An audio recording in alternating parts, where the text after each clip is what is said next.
வணக்கம் நண்பர்களே. ஜனநாயகன் படம் டிஜிட்டல் வடிவத்திலேயே இன்டர்நெட்டில் பொது வெளியில் அது வெளியாகிருக்கு. நெட்டில் தான், வலைத்தளங்களில். நான் இன்னும் அது எந்த வலைத்தளத்தில் வெளியாகிருக்குன்னு கூட எனக்கு தெரியாது. நான் அது பயந்துட்டு சொல்லலை, எனக்கு உண்மையிலே தெரியாது, அந்த ஆர்வமும் இல்லை. அது அப்படியே கிடைச்சா கூட அதை பார்க்குற ஆர்வமும் இல்லை. ஆனால் இது எழுப்பி இருக்கக்கூடிய கேள்விகள் இந்த சினிமா உலகத்தில் டிஜிட்டலாக மாறினதுக்கப்புறம், டிஜிட்டலாக மாறினதுக்கப்புறம் எவ்வளோ தூரம் இது பாதுகாப்பான தொழிலாக இருக்கிறது. பொதுவாகவே சினிமா ஒரு என்ன சொல்கிறது, பாதுகாப்பு இல்லாத முதலீடுக்கு உத்தரவாதம் இல்லாத அல்லது பாதுகாப்பு இல்லாத ஒரு தொழிலாகத்தான் நீண்ட காலமாக பார்க்கப்படும்.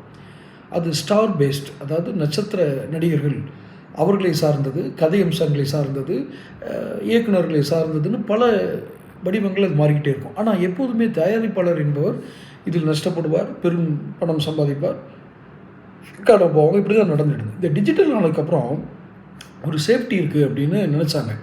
எப்போதுமே ஒரு புது தொழில்நுட்பம் ஒரு புதிய நம்பிக்கையை தரும், அதில் மாற்று கருத்து இல்லை. ஆனால் இது எப்படி அந்த பாதுகாப்பு இதையும் தாண்டி இது வந்ததுன்னு தெரியாது. இதில் அரசாங்கத்தினுடைய சைபர் அமைப்பு, அதாவது இணையவழி குற்றங்கள் தடுப்பு அல்லது இணையவழி பாதுகாப்பு என்று வைத்துக் கொள்ளுங்கள், அதில் ஏற்பட்ட பாதுகாப்பு குளறுபடிகள் அப்படின்னு சொல்கிறதா, அல்லது தயாரிப்பாளர்கள் தரப்பில் அவங்க பாதுகாப்பு வைக்க தவறிட்டாங்கன்னு சொல்கிறதா அப்படின்னா, ஒருபடி மேலே போய் இது தயாரிப்பாளர்கள் தரப்பில் இன்னும் பாதுகாப்பாக இருந்திருக்க வேண்டும் என்பதுதான் எனது கருத்தாக இருக்குது. காரணம், நம் வீட்டில் 1 கோடி ரூபாய்க்கு நகை வச்சுருக்கோம் அப்படின்னா, அந்த நகையை வைத்திருப்பது நம் உரிமை, ஆனால் அதை பாதுகாப்பாக வைத்திருப்பது நம் கடமை. இதை திருடிட்டு போயிட்டாங்க, போலீஸ் இந்த இடத்துல சரியாக ரோந்து போகலை அப்படின்னு சொல்கிறது ஓகே, அது ஒரு வகையில் நம்ம சொல்லிக்கலாம் இல்லையே, நம் பொருளுக்கு நாம் தான் பாதுகாப்பு வைத்திருக்க வேண்டும்.